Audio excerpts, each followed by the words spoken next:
ડીસા નગરપાલિકામાં નવીન વરાયેલા committee chairman વિધિવત રીતે ચાર્જ સંભાળતા નગરપાલિકામાં ક્યાં ખુશી તો ક્યાં ગમ જેવો માહોલ પણ જોવા મળ્યો.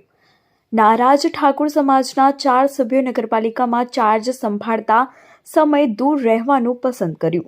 ઠાકોર સમાજના 4 ચૂંટાયેલા નગરપાલિકાના સભ્યો માન સન્માન ન મળતા આજે ચાર્જ સંભાળતા સમય દૂર રહ્યા.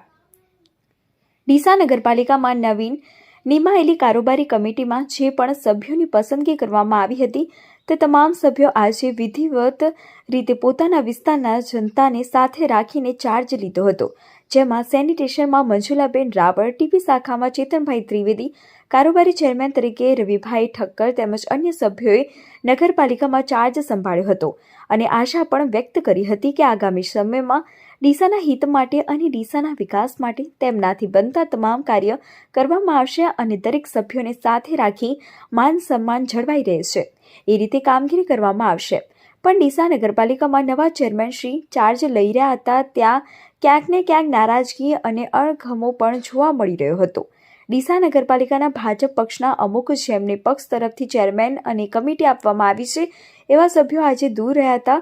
તેમજ ભાજપ દ્વારા કમિટી ચેરમેનની નિમણૂક કરવામાં આવી છે તેમાં ઠાકોર સમાજને મહત્વ ના આપતા અને ઠાકોર સમાજનું માન સન્માન ન જળવાતા ઠાકોર સમાજના 4 ચૂંટાયેલા સભ્યો આજે આ કાર્યક્રમથી દૂર રહ્યા હતા અને તેમની નારાજગી પણ વ્યક્ત કરી હતી.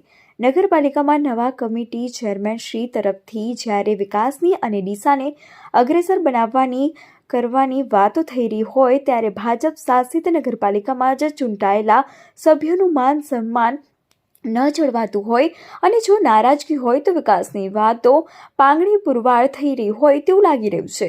આજે મહત્વના 2 ચેરમેન શ્રી એ આ કાર્યક્રમથી દૂર બનાવીને પોતાનું સન્માન સાચવી રાખ્યું હતું. જ્યારે થોડાક સમય અગાઉ ડીસા નગરપાલિકામાં પાર્લામેન્ટરી બોર્ડ દ્વારા ગોવિંદભાઈ માખીજાને કારોબારી ચેરમેન તરીકે પસંદગી કરવામાં આવી હોય અને ફરી નવા કારોબારી ચેરમેનની નિમણૂક કરવામાં આવે તો આ વિષય ચર્ચાનો વિષય બન્યો હતો. આજના પદગ્રહણ કાર્યક્રમમાં ક્યાં ખુશી તો ક્યાં નારાજગી પણ સ્પષ્ટ દેખાતી હતી. પાર્ટીને એકજૂથ કરવાની વાતો કરનાર સંગઠન પાર્ટીમાં એકતા રાખવામાં નકામા બની હોય એવું સ્પષ્ટ દેખાઈ રહ્યું હતું. જ્યારે ઠાકોર સમાજના સભ્યોની નારાજગી અને હાજર રહેવા પાછળનું કારણ અંકબંધ આગામી લોકસભાની ચૂંટણીમાં ઠાકોર સમાજ વોટોના પ્રભુત્વ વચ્ચે નારાજગી મોટી નીવડે તેવી શક્યતા.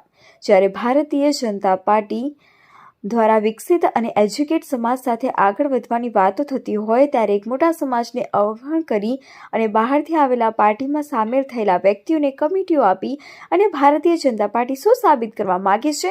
ભવિષ્યની જો ચિંતા કરવામાં આવે તો વિકાસની રાહ ઉપર ભણેલા ગણેલા લોકો દ્વારા જ પાર્ટીનું ભવિષ્ય ટકી રહ્યું છે. ત્યારે આ વખતે નગરપાલિકામાં અવગણનાને લઈને નારાજગી સ્પષ્ટપણે જોવા મળી રહી છે તેવી ચર્ચાએ જોર પકડ્યું છે.